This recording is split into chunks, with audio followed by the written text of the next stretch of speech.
This was, you might say, a marquee week for special counsel Robert Mueller's investigation into President Trump's 2016 campaign. Lisa Desjardins reports on what we are learning about Mr. Trump's ties to Russia. Judy, here are just some of the developments this week. Trump campaign foreign policy advisor George Papadopoulos reported to prison to serve his sentence for lying to the FBI. Mueller said former Trump campaign chairman Paul Manafort broke his plea agreement by lying to investigators, and Mr. Trump's personal lawyer, Michael Cohen, pleaded guilty to lying to Congress about some of the president's business ties to Russia. That's his former personal lawyer. For some context, two reporters tracking the business and national security implications here: Matea Gold, she's the enterprise and investigations editor for the Washington Post, and David Sanger. He's a national security correspondent for the New York Times. Thanks to both of you. Let's just jump right into this. As the president has said, it's not illegal to try and build a hotel in Russia. But my question to you, David Sanger, to start this off, what do we know about any overlaps between businessman Donald Trump's deals in Russia and politician Donald Trump's policies about Russia? Well, Lisa, that's the central question, because from the start of his campaign in 2015, he was taking an unusual position, a much softer position on Russia than almost any of his Republican competitors, and certainly than the Republican Party had in the past. I went to see him with Maggie Haberman, my colleague at the Times, in March of 2016, and we did the sort of first lengthy foreign policy interview. And when I asked about Russia, the first thing that he did was veer into the question of why the U.S. was continuing sanctions on Russia for its annexation of Crimea. He argued Crimea was far from us.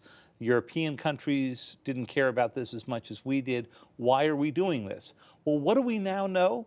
We now know that that same month, March of 2016, his aides were still negotiating on whether or not they would be getting permission to build a building in Moscow. And of course, they were dealing with the Kremlin to some degree on this. And he was offering a position that was music to Vladimir Putin's ears. That doesn't mean the two are causally related. We don't know yet, we just don't know.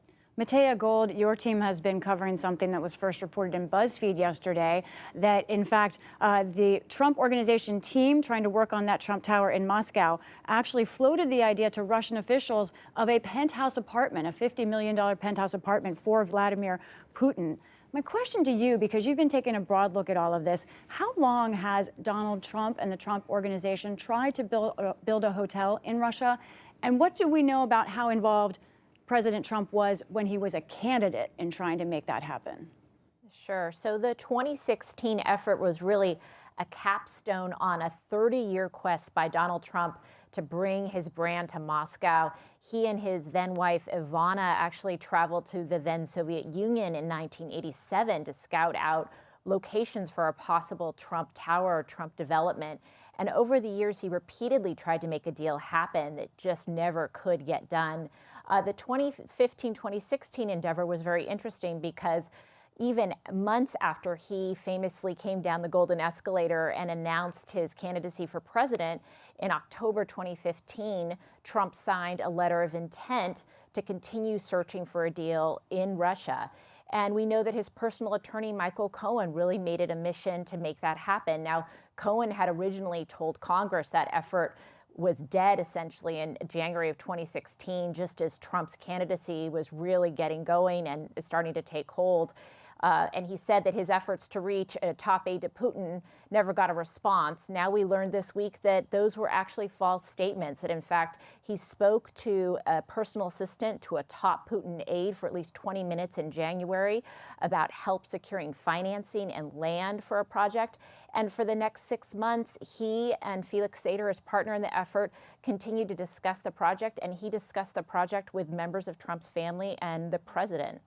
I want to look at that moment a little bit more, too. And that was what stood out to me in the Cohen plea document yesterday. That moment where, and we have a graphic of it, where Cohen says that, yes, in fact, he did in 2016 have contact back and forth with the Putin lieutenant, Dmitry Peskov, about this idea of a Trump Tower in Moscow. And I want to ask you, David Sanger, how significant is this person, Dmitry Peskov, who, as Matea was saying, originally kind of said, oh, we didn't pay any attention to this, but now it looks like this Putin deputy was, in fact, trying to communicate with some Trump top lieutenants as well. How significant is this, if at all? Well, Mr. Peskov himself is quite powerful and very close to Putin. He's the spokesman. You hear him periodically speaking for Putin. You've heard him today from Argentina, actually, on some of these issues.